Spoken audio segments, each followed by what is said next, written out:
Edhe Serbia luan me këto, domethënë është i vetmi vend që thot e kam mirë me Washingtonin, e kam mirë me Brukselin, e kam mirë me Moskvën, e kam mirë me Pekingi. Edhe ulet në gjitha karrikat përjerë dhe asnjë gjë se gjon. As nuk e harmonizon politikën me Evropën, as asnjë gjë dhe vazhdon. Këta i thonë janë, kush po merret me ju.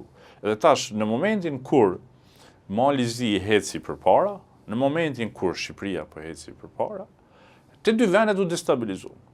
Pati një përpjekje të madhe me destabilizu Malin e Zi, edhe vazhdon ajo. Edhe komuniteti serb atje. Edhe vazhdon ajo, edhe të gjithë çdo analizë serioze e qet që Beogradi është faktori kryesor mbrapa destabilizimit Malit të Zi.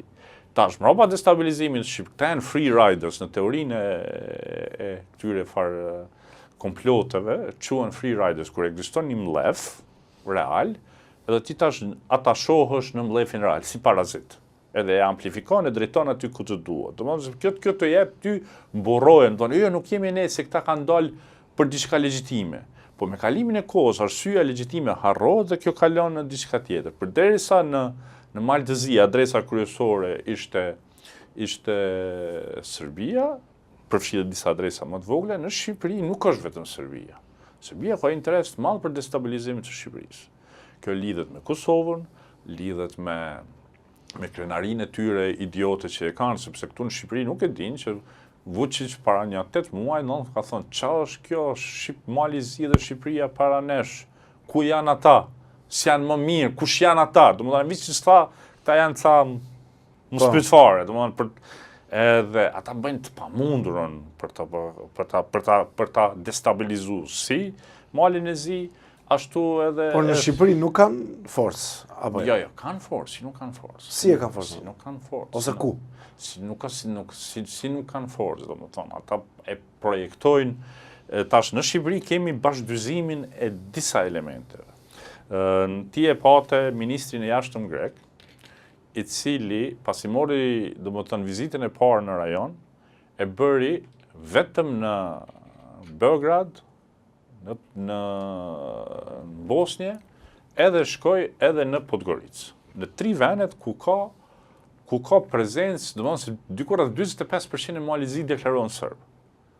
Njerëzit nuk e dinë këtë gjë këtu, ama deklarohen serb, rreth 45%. Po, ka një komunitet të madh. Po, domethënë në 3 vendet ku ka dominim të elementit serb. Nuk erdhi në Shqipëri, nuk erdhi në Kosovë, nuk shkoi në Maqedoni, në Shkup. Ishte mesazh ajo punë, domethënë, tu patëm një ndërthurje të 2 vërtetarive të grekëve në një anë, serbëve në anën tjetër, pastaj ata shime të tjerë, cilët e kishin, këta 2 kanë pas primare, Serbia destabilizimin e Shqipërisë, destabilizimi i Shqipërisë ndikon menjëherë negativisht në Kosovë, në pozicionin e Kosovës, kjo është një diskutim që unë kam çdo ditë në Prishtinë, dhe vendimarrësit e kuptojnë rëndësinë e këtij dimensioni, jo të tjerët, po vendimarrësit s'paku e kuptojnë.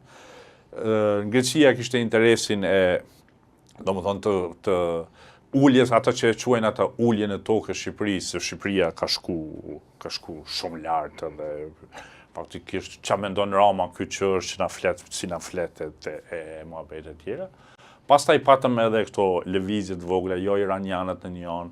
Në fillim kishte edhe elemente turke, po ajo me kalimin e kohës thash Turqia, po Turqia është e madhe, njerëzit nuk e dinë, Turqia është 80 milion dhe aty ka rryma të ndryshme. Serbët e kanë një infrastrukturë të frikshme të manipulimit të informacionit. Edhe ata shërbejnë, domethënë, si pararoj e operacionit shumë sofistikuar që bën ajo që dihet divizioni 5 i FSB-s. Divizioni 5 i FSB-s, kështu njihet në literaturën, të themi kështu të popularizuar, që merret me projektimin e interesave ruse në botë. Pra po thua që ata po japin ndikim dhe në Shqipëri, përveç se në Kosovë, patjetër. Ata është pjesë e operacionit që kanë në krejt rajonin, është Sputnik, është Russia Today, edhe janë pafundësisht shumë mikrostruktura të vogla që janë të atashuar. Është dhe Prada në Shqip që cila publikon vetëm fake news, po ta jep dhe një tjetër. Po këta kanë shumë mikro struktura të atashuara, që janë në X, janë në Facebook, edhe që bëjnë qarkullimin e informacionit, tash del një fake news, një diçka, një spin i caktuar, edhe ajo vish shkon reciklohet, edhe bas një kohë bëhet e fiton statusin e diçkojit të vërtet. Gjitha studimet që janë bërë këto javë të fundit, që i kanë shiku këto trendet organike dhe inorganike në rrjetet sociale dhe në web, tregojnë që diku rreth 80% e trafikut që ka të bëjë me Shqipërinë, në gjuhën angleze, në gjuhën shqipe, që nuk e ka origjinën në Shqipëri flasim, ndërlidhet në 2 adresa, është Rusia dhe Serbia, cilët e kanë amplifikuar dhe kanë bërë ato që quhet spin.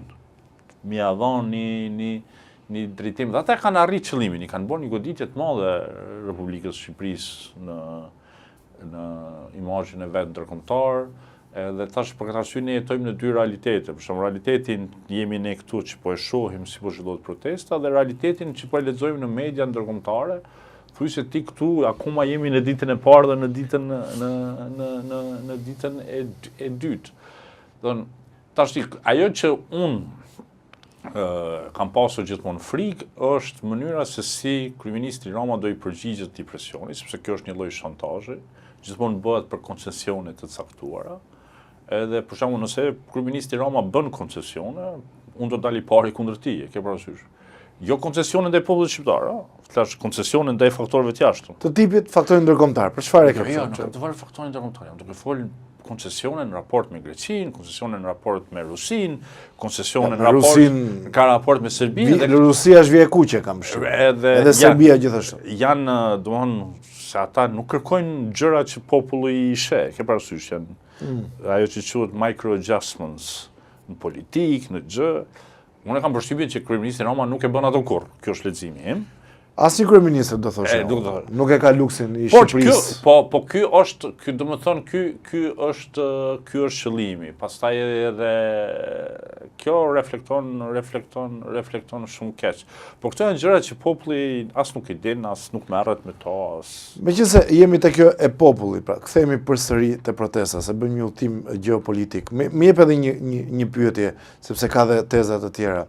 Albin Kurti, po e ushqen protestën me njerëzit e tij apo jo? Zoti Rama tha mercenar nga Kosova, nga Maqedonia e Veriut. Ajo fjala mercenar, më thonë të drejtën, nuk është që më pëlqeu. Por sepse mendoj që është e ashpër, në fundit ata janë shqiptarë dhe është një gjë e mirë që sot jetojmë në një realitet ku shqiptarët vinë dhe për të protestuar, shkojnë me protestuar. Si që shkonin të rinj shqiptarë për protestën në Shkup? Po, domethënë edhe këtu, kur Maqedonët e mbyllin kufirin, nuk pa bëu si e mbyllin, është protestë, është legjitime, ndaj këndej. Unë nuk e shoh këtë punë problematike që po vikan hajtë edhe 2000 vetë nga Kosova, po hajtë edhe 5000 nga Kosova, Maqedonia, domethënë. Edhe 5000 nuk ka që ka orë Kosova, nuk ka që kanë orë shqiptarët e Maqedonisë. Sikur që ka njerëz që janë që janë kundër Edi Ramës në Kosovë e Maqedoni, ka dhe njerëz që janë pro. Për shumë, unë prej ka jam, unë nuk kam marrë nga hona.